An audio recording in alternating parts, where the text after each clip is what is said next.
লাংহিনৰ বগাদলত শ্ৰী শ্ৰী গণেশ পূজা উৎসৱৰ আয়োজন।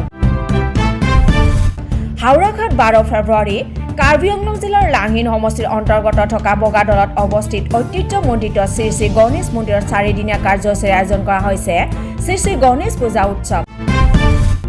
অহা 13 ফেব্ৰুৱাৰীৰ পৰা 16 ফেব্ৰুৱাৰীলৈকে 4 দিনীয়া কাৰ্যসূচীৰে লাংহিনৰ বগাদলত অৱস্থিত ঐতিহ্যমণ্ডিত শ্ৰী শ্ৰী গণেশ মন্দিৰত পালন কৰা হ'ব শ্ৰী শ্ৰী গণেশ পূজা উৎসৱ। ইতিমধ্যে গণেশ মন্দিৰৰ প্ৰাংগণত উৎসৱ আয়োজনৰ প্ৰস্তুতি প্ৰায় সম্পূৰ্ণ হৈছে। হয়, আমি 4 দিনীয়া কাৰ্যসূচীৰে আমাৰ বগাদল শ্ৰী শ্ৰী গণেশ পূজাখন আয়োজন কৰা হৈছে। গতিকে অহা 13 তাৰিখ মঙ্গলবাৰ পৰা 16 তাৰিখ শুক্ৰবাৰলৈকে আমাৰ কাৰ্যসূচী থাকিব আৰু ইয়াৰে আমাৰ পূজাৰ সংগতি ৰাখি বিভিন্ন ধৰণৰ প্ৰগ্ৰামটো কাৰ্যসূচী হাতত লৈছোঁ। আমি বৰ্তমান আমাৰ যিটো নেকি পূজাৰ প্ৰিপাৰেশ্যন চলি আছে প্ৰায় সম্পূৰ্ণ চলি আছে। বাকী এনে অহাকালি একদিন আছে, ইয়াৰ নেক্সট দিনা আমাৰ পূজা আৰম্ভণি হ'ব 13 তাৰিখৰ পৰা মঙ্গলবাৰ। চ' আমাৰ এতিয়া গোটেই প্ৰিপাৰেশ্যনটো মানে সম্পূৰ্ণ হৈ উঠিলে।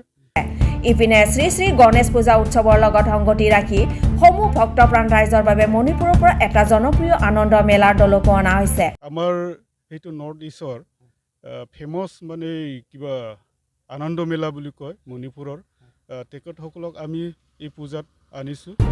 আনহাতে উৎসৱৰ 4 দিনীয়া কাৰ্যসূচীত বিভিন্ন ধৰণৰ খেল ধেমালি নাচ গান আদি অনুষ্ঠানৰো আয়োজন কৰা হৈছে। খেল ধেমালি আৰু এই কিবা এই দোকান আৰু ফেমাছ এই আমাৰ ট্ৰেডিশ্যনেল দখনা গামছা এইবোৰ মানে বহুত দূৰৰ পৰা আহিব, যেনিবা কোকৰাঝাৰ ওদালগুৰি।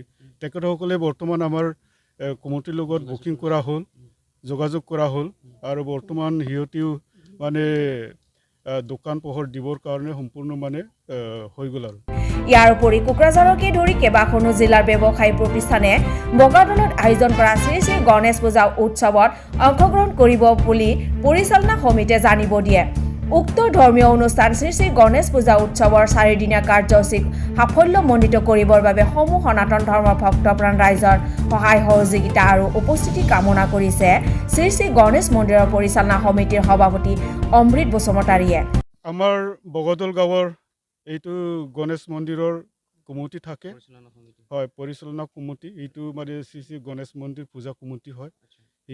ইয়াৰ দ্বাৰাই আমাৰ সেই যিমানখিনি ৰাইজৰ সহযোগিতাৰে আমি এইটো শৃংখলাবদ্ধভাৱে পৰিচালনা কৰিম। ৰাইজৰ সহযোগিতাটো সম্পূৰ্ণ আছে আমাৰ লগতে। এটা উৎসৱ পাতিবলৈ হ'লেতো ৰাইজৰ সহযোগিতা লাগিব, সেয়েহে সকলো মানে আমাক এই সহযোগিতা কৰিব আৰু লগতে আমিও কামনা কৰিছোঁ। হয়, আমি শ্ৰী শ্ৰী এই গণেশ মন্দিৰৰ পূজা কমিটি হৈ পেলাই পোনপ্ৰথমে আমি কাৰ্বি আংলং আৰু আসাম ৰাইজৰ জনসাধাৰণলৈ আমাৰ কমিটিৰ তৰফৰ পৰা বিশেষ মানে এই কি বুলি কয় কৰিছোঁ, যাতে আমাৰ এইটো শ্ৰী শ্ৰী গণেশ পূজাত সাক্ষাৎ হৈ পেলাই আমাৰ গণেশ মন্দিৰত মানে যিটো নেকি উদযাপন চলিব, ইয়াত যাতে আমাক সহায় সহযোগিতা আগবাঢ়িব আৰু উপস্থিত থাকিব।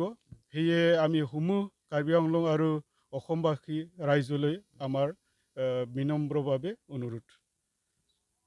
কাৰ্বি আংলঙৰ পৰা ধৰ্মেন্দ্ৰ খাকলাৰীৰ ৰিপৰ্ট, নিউজ 24 বড়োলেণ্ড।